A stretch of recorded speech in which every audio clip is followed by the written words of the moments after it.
Thank you, Mr. Chairman, and thank both of you for your service and for your testimony today. Both of you referenced in your testimony the March Intelligence Community report on domestic violent extremism poses heightened threat, and both of you and your departments had input into that report. The very first finding in the executive summary of that report includes the following statement: newer socio-political developments, such as narratives of fraud in the recent general election and the emboldening impact of the violent breach of the U.S. Capitol, will almost certainly spur some domestic violent extremists to try to engage in violence this year. Mr. Attorney General, do you agree with that finding? I do. That's a finding of all three of the entities that wrote the report and of the intelligence community as a whole. And Mr. Secretary, do you concur?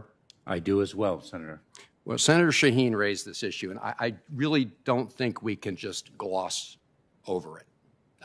It's not just a question of a lie about the elections. It's not only a question of deception. That's bad enough. As this intelligence community report points out, it can have lethal consequences. In fact, they predict that it will almost certainly spur some domestic violent extremists. Gentlemen, yesterday on the floor of the House, Congresswoman Liz Cheney said the following, and I'm quoting: "Today we face a threat America has never seen before. A former president who provoked a violent attack on this Capitol in an effort to steal the election has resumed his aggressive effort to convince Americans that the election was stolen from him. He risks inciting further violence." Do you agree with that statement, which is consistent with the finding in the intelligence community report? Senator, let me say this: that false narratives create a lack of confidence in our democratic institutions, and sometimes worse. And those false narratives can lead people who are predisposed to violence to commit acts of violence against our institutions. And tragically, we saw that on January 6th. Well, thank you. Mr. Attorney General, you're doing the investigations into what happened here at the Capitol on January 6th. And isn't it a fact that many of the people that you've talked to and are pursuing have said they were inspired to commit the violence because of President Trump's claims that the election was stolen? Isn't that a fact? Because this is an ongoing investigation, the department's longstanding principle is to not talk about what we've learned in the investigation other than through the filings that we make in the court. We have, in each of the cases of arrests and also search warrants, reproduced some elements of what people have told us.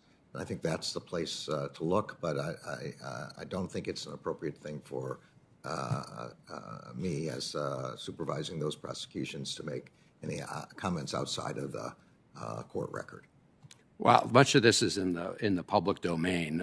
Not asking you for the internal findings of your investigation at this point in time. I understood the response to Senator Shaheen's question, and certainly this Intelligence Committee report indicates that those kind of false narratives have dangerous consequences. Is that not true? Most certainly, and it's something that we're very focused on addressing.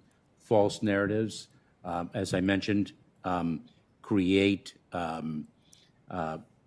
strands of dialogue that we see propagated on social media, and then we see those strands picked up on, and we are detecting connectivity between those strands and an intention to commit violent acts, and that is what we are focused on. Mr. Attorney General? Yeah, so if you put it at that level of generality rather than the specific questions about people being investigated in a particular circumstance, it is right, as the intelligence community has reported, that particularly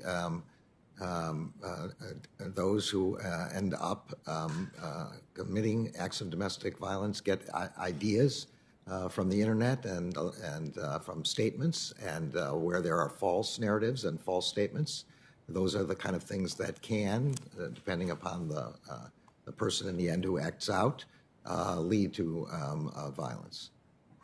Well, look, I disagree with Congresswoman Liz Cheney on a lot of things, but I think everybody needs to stand with her regardless of political party when she stands up to talk about the truth.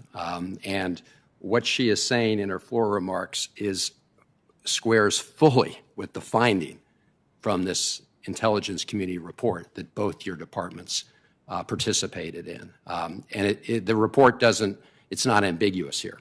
It says these kind of false narratives will almost certainly spur domestic violence extremists to try to engage in violence this year. So, Mr. Chairman, I would just encourage all of our colleagues to recognize that words matter. I mean, people have a First Amendment right, and they can say what they want, but they should also recognize the very dangerous consequences of the false narratives that continue to be peddled around this place and coming from the former president. Thank you.